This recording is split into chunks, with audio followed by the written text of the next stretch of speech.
நண்பர்கள் அனைவருக்கும் வணக்கம். டிஎன்பிஎஸ்சி பழைய கேள்வித்தாள் பார்த்துட்ருக்குறோம். அதில் பொதுத்தமிழ் அப்படிங்கிற டாபிக் பார்த்துட்ருக்குறோம். ஸோ இன்றைக்கி நம்ம பார்க்கக்கூடிய கேள்வி என்னென்னு பாருங்கள். சரியான அகரவரிசையை தேர்ந்தெடுக அப்படின்னு சொல்கிறாங்க. அதாவது அகரவரிசைனா என்ன? இந்த ஆவணா அந்த வரிசையில் நம்ம டிக்ஷனரி இருக்குது பார்த்தீங்களா, அந்த டிக்ஷனரி ஆர்டரில் இருக்கும் பார்த்தீங்களா, ஏபிசிடி அந்த மாதிரி தான் நம்ம என்னது தமிழில் அகரவரிசைன்னு சொல்லுவாங்க. ஸோ அந்த ஆர்டரில் நம்ம எழுதணும். அப்போது எப்படி ஆர்டரில் எழுதலாம் அப்படின்னா முதல்ல என்ன வரணும் அப்படிங்கிறத நம்ம பார்த்துடலாம். ஃபஸ்ட்டு உயிர் எழுத்துக்களான ஆனா ஆவணா அந்த மாதிரி எழுத்துக்கள் எல்லாமே என்ன இருக்குது பார்த்தீங்களா, உயிர் எழுத்துக்கள். இது ஃபஸ்ட்டு இருக்கான்னு பாருங்கள். ஓகேவா? இதைத்தான் ஃபஸ்ட்டு எடுத்து எழுதணும். இந்த உயிர் எழுத்துக்கள் இதில் இருந்துச்சு அப்படின்னா, இந்த லைனில் எங்கேயாச்சும் இருந்துச்சு அப்படின்னா அதை தான் நம்ம ஃபஸ்ட்டு எடுத்து எழுதணும். ஓகேவா? ஆனால் இதில் பாருங்கள், உயிர் எழுத்துக்கள் எங்கேயும் இல்லை. அப்போது ரெண்டாவது நம்ம எதை எடுக்கணும் அப்படின்னா உயிர்மை எழுத்துக்கள் எடுக்கணும். உயிர்மை எழுத்துக்கள் என்ன? கா ஞா சா இருக்குது பார்த்தீங்களா.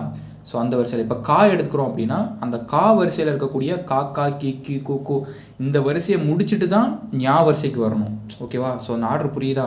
ஃபஸ்ட்டு உயிரெழுத்துக்களான ஆனாவனா பார்க்கணும். அந்த எழுத்துக்கள் இல்லைன்னா அடுத்து எதுக்கு வரணும்? உயிர்மை எழுத்துக்களான காஞாச்சாக்கு வரணும். காஞாச்சாவில் இப்போ கா அப்படிங்கிற எழுத்துல காக்கா கீக்கி அப்படிங்கிற வரிசையில் இருக்கும் பார்த்தீங்களா, அந்த வரிசையை தான் முடிக்கணும். அதுக்கடுத்து தான் ஞா வரிசைக்கு போகணும். அடுத்து தான் சா வரிசை போகணும். இந்த ஆர்டரில் தான் வரணும். ஓகேவா? இது உங்களுக்கு புரியும்னு நினைக்கிறேன். லாஸ்ட்டு தான் மெய் எழுத்துக்கு போகணும். ஓகேவா? அந்த மூணும் இல்லைனா தான் லாஸ்ட்டில் என்ன பண்ணணும்? மெய் எழுத்துக்கு போகணும். ஓகேவா? சரி, இப்போ அது மாதிரி பார்க்கலாமா? இதில் பாருங்கள், எது ஆப்ஷன் பி தான் கரெக்ட்னு சொல்லியிருக்காங்க. இது எப்படின்னு பார்க்கலாம் பாருங்கள்.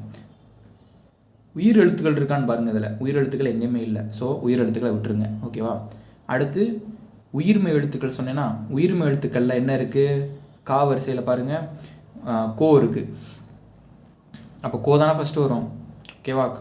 அதுக்கப்புறம் பாருங்கள் மா காஞாச்சா. நீங்கள் வரிசை சொல்லி பாருங்கள். காஞாச்சா டானான்னு அந்த வரிசையில் ஃபஸ்ட்டு கோ வரும், அடுத்து மா வரும். அதுக்கப்புறம் பாருங்கள், இந்த மா வரிசையில் இருக்கக்கூடிய மாக்கு அடுத்துனது மா மீ மீ மூ அடுத்து.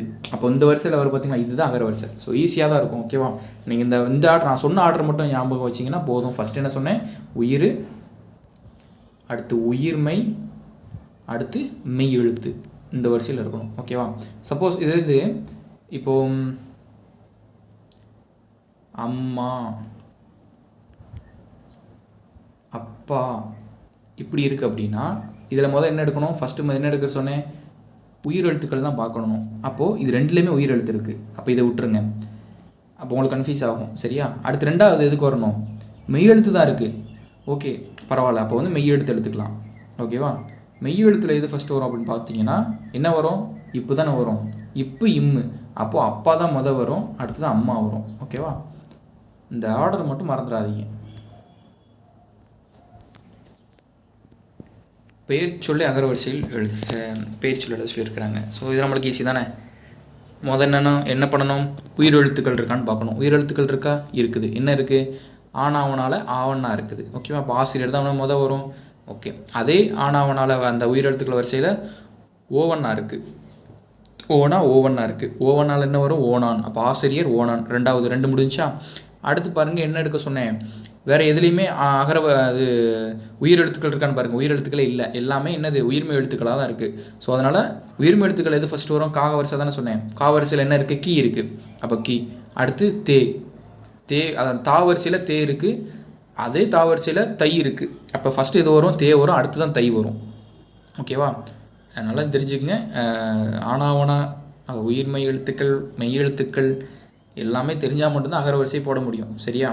அடுத்து பா, அடுத்து மா.